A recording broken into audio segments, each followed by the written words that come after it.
Venons de faire cette grande lecture de la Passion selon Saint Luc.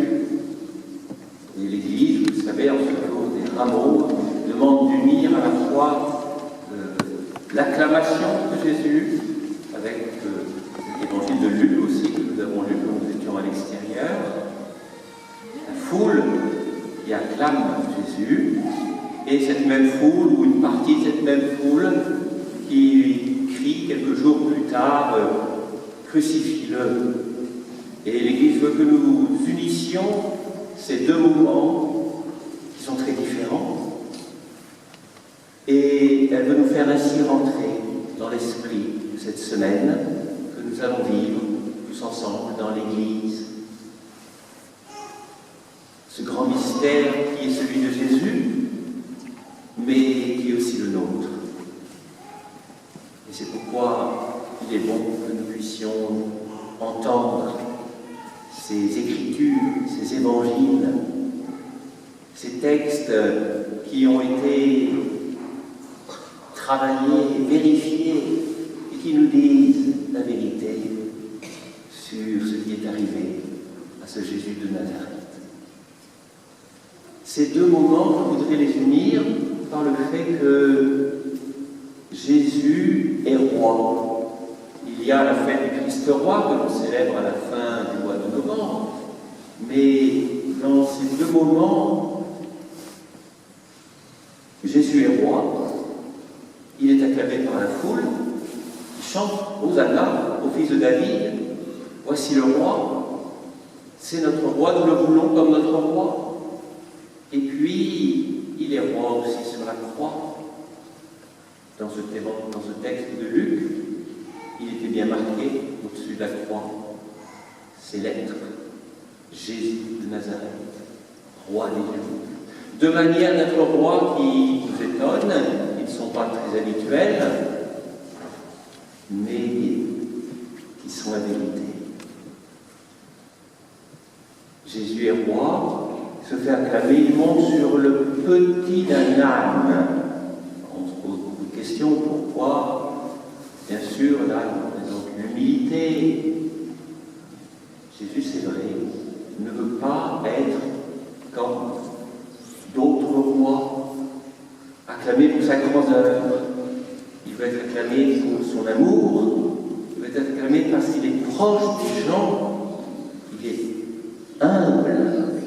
On pourrait dire, vous voyez, que le petit âne, les enfants, c'est comme... c'est la première papa mobile. Parce que le pape, c'est le représentant de Jésus sur terre. Alors oui, on acclame le pape, on acclame aussi, avant lui, on a acclamé Jésus. Et on va continuer de l'acclamer.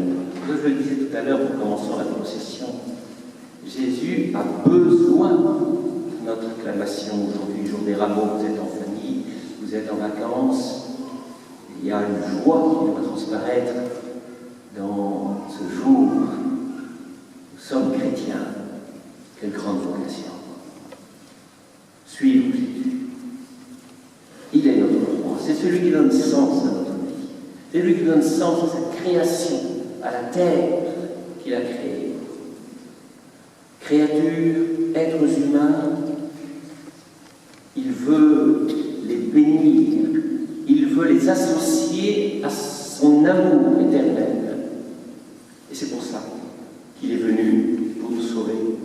Et c'est pour ça qu'il veut être reconnu comme roi de tous ces éléments de la création.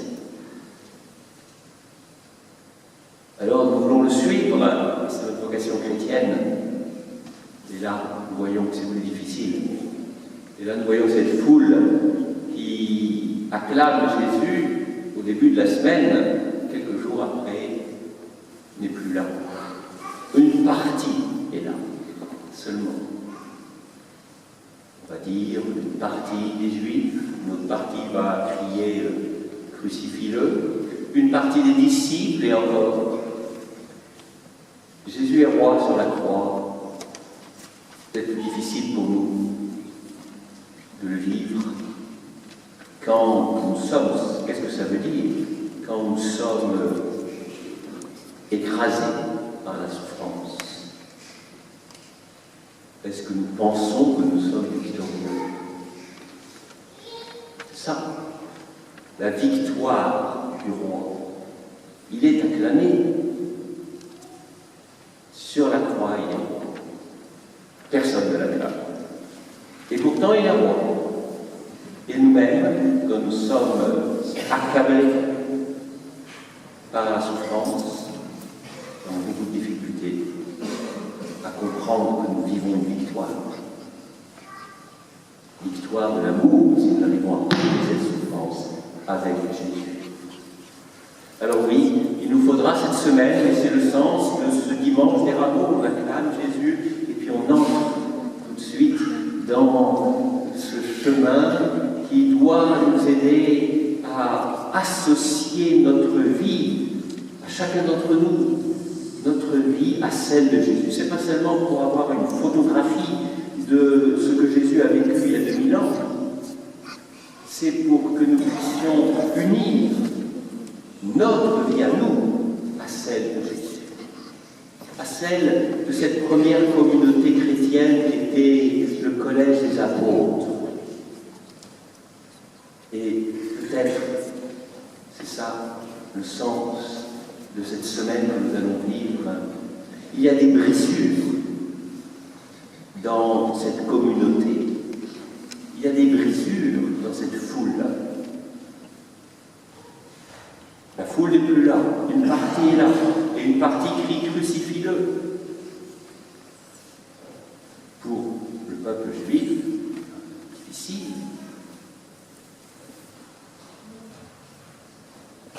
parmi les prêtres, les autorités du peuple juif, une majorité sont contre Jésus. D'autres, je ne sais pas trop où ils sont sans doute veulent l'accueillir, mais ne sont pas là. Et nous savons, les apôtres, pareil. Où sont-ils, les apôtres, au moment de la passion? Et nous avons une brisure, celle de Judas, le traître, l'un des 12. Nous avons une autre brisure, celle de Pierre, qui renie, nous l'avons lu. Nous avons encore d'autres brisures au pied de la croix qui ne sont pas là. Pourquoi ces brisures? C'est le mal, c'est le fruit du péché des hommes, le fruit des conséquences du péché des origines. Ce péché donc, que Jésus est venu détruire. Mais ces brisures, mes frères, elles sont aussi nous. Et il faut les regarder. Si l'Évangile nous les donne à lire et à méditer, c'est qu'elles ont une place. Et chez nous, elles existent aussi. C'est-à-dire, je voudrais me tromper, mais dans chacune de nos familles, il y a des brisures. Que ce soit famille, communauté, fraternité, église, il y a des brisures. Regardons ces brisures. Cette semaine, il nous faut les regarder, les reconnaître, les accueillir, les accepter, pensant que Jésus est celui qui va les transformer en amour. Lui, le roi, il est capable de faire cela.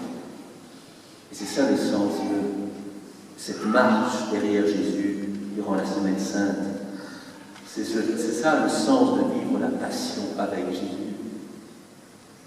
C'est de pouvoir vraiment associer tout ce que nous vivons et peut-être ce qu'il y a de plus difficile à accepter dans notre vocation chrétienne, plus difficile à accepter dans nos vies que nous voudrions plus parfaites, plus idéales, plus exemplaires.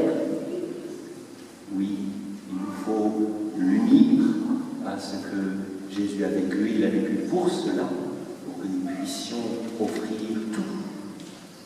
Accueillir tout et offrir tout. Alors il va nous aider à marcher vers la résurrection, il va nous aider à marcher vers la victoire, sa victoire. C'est lui qui l'obtient et il nous la partage dans le mystère de la résurrection.